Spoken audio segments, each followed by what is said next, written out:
le peuple français, le pauvre peuple français qui se fait massacrer sur les boulevards à Nice, à Bastille, Bataclan, et les gouvernements français successifs, que ce soit Sarkozy ou Hollande, sont là, regardez, impuissants. Toute la puissance de la France impuissante. Nucléaire, les armées coloniales, tout ce que la France représente comme force militaire, n'arrive pas à arrêter ces assassins. Pourquoi?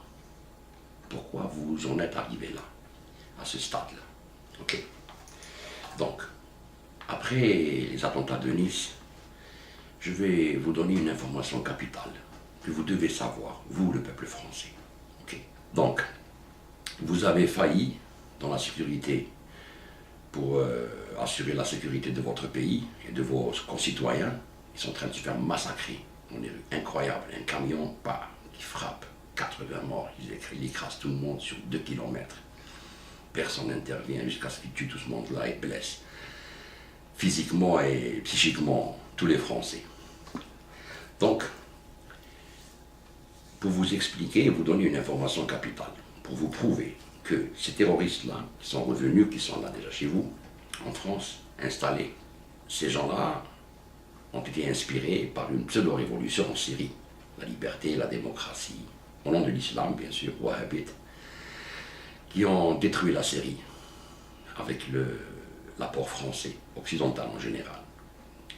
L'Arabie Saoudite, le Qatar, la Turquie, ils se sont mis d'accord tous pour démolir la Syrie, avec Israël, bien sûr, complice. Donc, beaucoup de terroristes, 1700 Français sont en Syrie, sont partis en Syrie. Okay. Et là, ils reviennent peut-être, ils reviennent pour commettre des attentats en France, et puis, la doctrine est là. On leur a présenté la révolution, pseudo-révolution syrienne, comme étant une révolution démocratique contre un tyran, un assassin, patati, patata, les droits de l'homme et tout ça. Donc, ils ont armé psychologiquement ces gens-là avec leurs complices, le wahhabisme, bien sûr. Et ces gens-là sont en Syrie devenus des héros. Les gens qui ont pris des armes contre Bachar al-Assad, c'est devenus des héros pour tous ces jeunes-là, à travers le monde. Et on nous explique maintenant que c'est Daesh qui est criminel. Il y a des groupes armés qui sont modérés. Mais le problème, c'est Daesh, parce que Daesh, c'est lui qui viole, qui tue, qui égorge, qui coupe les têtes, qui brûle les gens vivants, patati, patata, droit de l'homme, c'est atroce ce qu'ils font. Il faut combattre Daesh. Alors que c'est faux et je vais vous le prouver. Ce n'est pas Daesh qui a commencé les massacres. Okay? C'est bien l'armée syrienne libre. Le Jish al-Hor, comme on appelle en arabe, Jish al-Hor. C'est eux qui ont commencé les premiers à commettre des crimes contre l'humanité en Syrie. Les assassinats et je vais vous montrer une vidéo, suivez bien ce que je vais vous montrer aujourd'hui, c'est très important pour que vous puissiez comprendre. Okay? Parce que je vais vous démontrer qu'ils les ont soutenus, ils les ont armés, ça on le sait. Mais que jusqu'à présent, au jour d'aujourd'hui, après tous ces attentats qui ont été commis en France, avec toutes ces victimes, okay, ils sont toujours protégés par votre gouvernement, à votre insu. Je vais vous montrer une vidéo qui montre El Jish al-Hor, l'armée syrienne libre, avec le drapeau syrien, l'ancien drapeau syrien du temps du colonialisme français. Donc ils ont repris le drapeau du colonialisme français et ils ont déserté de l'armée syrienne, ils se sont fait appeler El Jish al-Hor, entourés des muftis d'Arabie Saoudite et la doctrine wahhabite. Okay. Petit à petit, c'est devenu des assassins. Et c'est eux qui ont commencé les assassinats, les exécutions, les égorgements et tout ce qui s'ensuit. C'est bien après Daesh, 2 ou 3 ans après que avait apparu Daesh venant d'Irak. Okay. Donc aujourd'hui, je vais vous montrer El Jish al-Hor avec un certain Abdurrazzaq Tlas. Abdurrazzaq Tlas, c'est un jeune officier de l'armée syrienne qui a déserté de l'armée syrienne tout au début de la rébellion et il a pris comme fief Baba Amr, la ville de Baba Amr, où il y a eu des combats au départ et qui les ont chassés de là-bas, l'armée syrienne en 2011-2012. Et tout le monde sait qu'il y avait des officiers français à Bab Amar avec ces groupes-là. C'était l'armée syrienne libre, on appelait ça comme ça. Donc je vais vous montrer ce Abdelrazak Talas et qui c'est qui l'entourait parmi ses soldats. Déserteur aussi, ça veut dire son équipe qu'il avait, sa brigade s'appelait Brigade El-Farouk, du surnom du deuxième calife des musulmans, Omar ibn al-Khattab, qu'on appelait El-Farouk. Ok. Donc cette brigade s'appelait El-Farouk. Suivez bien la vidéo, mes amis français, parce que vous êtes le peuple comme nous. Et vous êtes en train de mourir à cause de vos gouvernants. Et même moi, je vais vous le montrer aujourd'hui. Donc vous puissiez peut-être un peu avoir une étincelle et savoir où est-ce que vous allez. Donc, je vais vous montrer une vidéo et vous allez voir son bras droit de Abdelrazak Talas. Qui est son bras droit? Il est toujours avec lui, ok? Il le soutient et toujours avec lui. Vous allez le voir avec lui, ce gars-là, qui c'est, ok? Après, je vais vous dire pourquoi je vous montre cette vidéo. Regardez bien.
Syrian Defense Minister.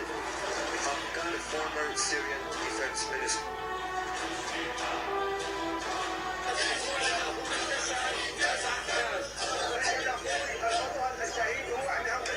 الشهيد البطل يحيى الحماد ابو شادر وزير الجيش الحر بقياده عبد الرزاق عباس الله يطول لنا بعمره وبقياده ابو الولاد الاول ابو عرب واجى دافع عنا ونحن عزا باقسام الزيتون نحن يحمينا الله والشباب.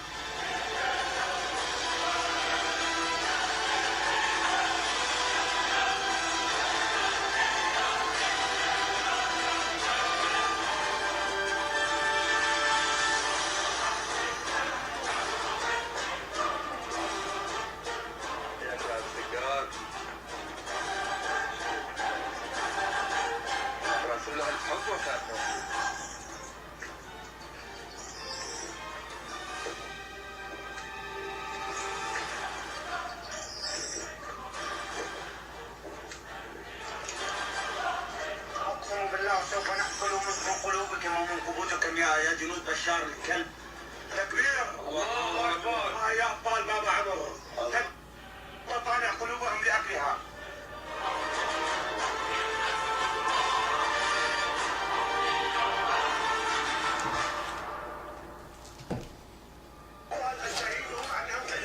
الشهيد البطل يحيى الحماد ابو شاكر وزير الجيش الحر بقياده عبد الرزاق عباس الله يطول لنا بعمره بقياده ابو الولاد الاول ابو عرب. اقسم بالله سوف ناكل من قلوبكم ومن قبوركم يا جنود بشار الكلب. تكبير الله اكبر يا ابطال بابا عمر طالع قلوبهم لاكلها. Donc, vous avez vu qui est Abdelrazak Talas et qui est son bras droit. C'est un cannibale. Il a ouvert le torse d'un soldat mort, il a tiré son cœur et il a mangé en disant Allahu Akbar. Ok. Ce gars-là, c'est le bras droit de Abdelrazak Talas. Ce Abdelrazak Tlas est le héros de tous les pseudos, soi-disant djihadistes à l'époque. C'est lui qui était le héros, et il venait de France, de Belgique, à travers la Turquie, et il rentrait en Syrie, et c'est lui qui les attendait avec son armée, c'est eux qui formaient tous ces terroristes qui, après, se sont dispersés entre Jabhat al-Nusra et Daesh et Al-Sham et tout ce qui s'ensuit. Mais le point de départ du terrorisme et du cannibalisme, comme vous voyez, la sauvagerie, c'est bien Abdelrazak Tlas et l'armée syrienne libre soutenue par la France. Et tout en disant que c'est une armée modérée. Eh bien, figurez-vous que ce Abdelrazak Tlas, aujourd'hui même, il a demandé l'asile en France et il l'a obtenu. Il a obtenu cet asile en France. Vous allez me dire, non, c'est pas possible. D'après la source syrienne, Abdelrazak Tlas aurait demandé l'exil en France et sa demande aurait été acceptée. Abdelrazak Tlas est le dirigeant du brigade Omar al-Farouk, l'une des unités les plus importantes de l'armée syrienne libre, impliquée dans la guerre civile syrienne. Ces photos à Paris sont diffusées révélées SPC, alors révèle SPC alors qu'il a la main tachée du sang de ses concitoyens, soldats ou civils, au début du conflit syrien en 2011. Un ex-adjudant de l'armée arabe syrienne qui a joint l'armée syrienne libre en fondant la brigade Omar Farouk après avoir quitté l'armée arabe syrienne. Okay. Alors il est en France, ces jours-ci, il a demandé l'asile après avoir formé tous les terroristes. Okay. Il en fait partie, parmi les premiers au Moyen-Orient, en Syrie. Okay. À partir de là que ça a commencé tout le terrorisme qu'on voit aujourd'hui, qui sont en train d'assassiner le peuple français en France. Alors celui-là, on lui accepte l'asile politique en France, cela veut dire, c'est-à-dire qu'il va vivre avec votre argent. Si on accepte quelqu'un comme on octroie l'asile politique à quelqu'un, c'est qu'il doit vivre de l'aide sociale, de l'argent des Français. Okay. Donc vous allez me dire, oui, peut-être c'est une information erronée, je vais vous dire non. Regardez avec qui il est en photo. Il est en photo ici, avec aussi un pseudo-révolutionnaire pour les libertés et les droits de l'homme, la liberté et les droits de l'homme, qui travaille avec l'Human Rights Watch, qui est un ancien journaliste algérien, wahhabite jusqu'au cou, okay, qui passe souvent sur les chaînes wahhabites comme Wissal ou Safa, des chaînes koweïtiennes, privées et saoudiennes, wahhabite qui crie à l'assassinat à qui veut l'entendre, okay, qui est invité par ces chaînes, ainsi que par la chaîne Maralibia, ainsi que il est soi-disant, c'est l'opposant algérien, journaliste, qui est parti en Syrie, à Bab el-Amr, justement, à l'époque, avec une commission de l'ONU pour voir qu'est-ce qui se passe, les exactions, est-ce que c'est le gouvernement de Bachar el-Assad syrien ou c'est les terroristes, et qui est revenu de là-bas, qui a dit non, c'est Bachar, c'est pas des terroristes, c'est pas ceci, c'est pas cela. Alors que il est en photo avec ce même Abdelrazak Tlas à Paris, bien chez vous. Alors, deux terroristes, la classe. Un terroriste intellectuel et un terroriste militaire. Regardez bien la photo, mes chers amis. Alors, le voilà, c'est Anwar Malek. Avec Abdelrazak Tlas. Ça, c'est sa page Facebook, Anwar Malek.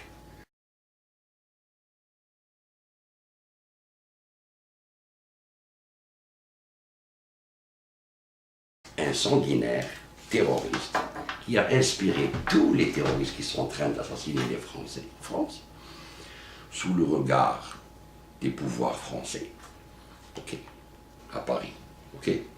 Isla Koudous, le petit sourire, avec tout le sang qu'il a fait couler ce gars-là. Et en plus, c'est un traître. D'abord, il est déserteur de l'armée syrienne, après il déserte de la brigade al-Farouk pour se sauver en France. Et il est accueilli en France en héros, avec un journaliste, soi-disant pseudo-journaliste algérien, ok, Anwar Malek. Sur la photo, il dit aujourd'hui, lundi, le 11/7/2016, ça fait pas longtemps, ok, à Paris avec l'officier dissident au début de la révolution syrienne, Abdelrazak Tlas. Et aujourd'hui, vous pleurez et vous dites « Ah, on est en train de se faire massacrer par des terroristes islamiques, l'islam, patati, les arabes », alors que c'est faux. C'est votre gouvernement, soit celui de Sarkozy, qui a commencé en Libye avec les Anglais, okay, soit maintenant Hollande qui a pris le relais, okay. Et ce n'est pas du passé, c'est le présent, il est là chez vous, Abdelrazak Talas. Alors, est-ce que vous allez demander des comptes à votre gouvernement, ou est-ce qu'il y a des gens capables de parler de ça? L'information, personne ne l'a donnée dans vos médias français, ni France 24, ni TV5. Et cette information qui est capitale pour les Français, qui démontre que votre gouvernement français offre l'asile et la belle vie aux terroristes qui ont formé les gens qui tuent les Français et les enfants des Français sur les boulevards de France. Pour les plus beaux boulevards de France. Nice, la promenade des Anglais, c'est quelque chose de beau. Le jour du 14 juillet, aux armes citoyens, le jour de l'indépendance de la France, la prise de la Bastille. Donc, comment pouvez-vous, comment pouvez-vous aujourd'hui vous taire et accepter? C'est ça la démocratie, mais c'est ça la démocratie qu'on veut nous coller chez nous. Ça veut dire que quelqu'un, dès qu'il est élu par le peuple, il devient un dictateur. Il fait ce qu'il veut. Même s'il finance le terrorisme, même s'il accepte chez lui qu'il offre l'asile aux terroristes, connu avec image, et quel terroriste prend le cœur du soldat et coupe et mange, en disant Allahu Akbar. Donc la France, c'est la base arrière du terrorisme international. Si vous ne le savez pas, chers Français, votre pays, votre gouvernement offre l'asile à tous les terroristes du monde, en pensant pouvoir les manipuler pour déstabiliser des pays. Alors que maintenant, la roue se retourne, le retour du battant. Incroyable. Dans quel monde on vit? Vous avez vu la démocratie, mes frères? Démocratie, le capitalisme, c'est ça la démocratie. C'est ça. Voilà ce qu'il vous donne. Donc, mes chers amis français, peuple de bouffons, sur ça je vous laisse. Ok? Continuez comme ça à subir. Subissez. Très bien. Puisque vous êtes courageux, vous pouvez subir. Vous avez peur de faire une révolution, vous avez peur de mourir, vous préférez mourir comme ça, en attendant la mort jusqu'à ce qu'elle vienne chez vous, sur une terrasse, dans un appartement, dans un bus. Voilà.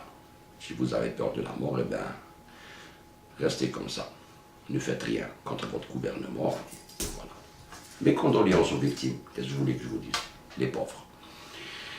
C'est un gouvernement qui tue ses citoyens, c'est tout. Point à la ligne. Okay. Donc portez-vous bien, d'ailleurs. Et patience pour les familles. On est solidaires avec eux, c'est normal. Comme ceux d'Irak, du Liban.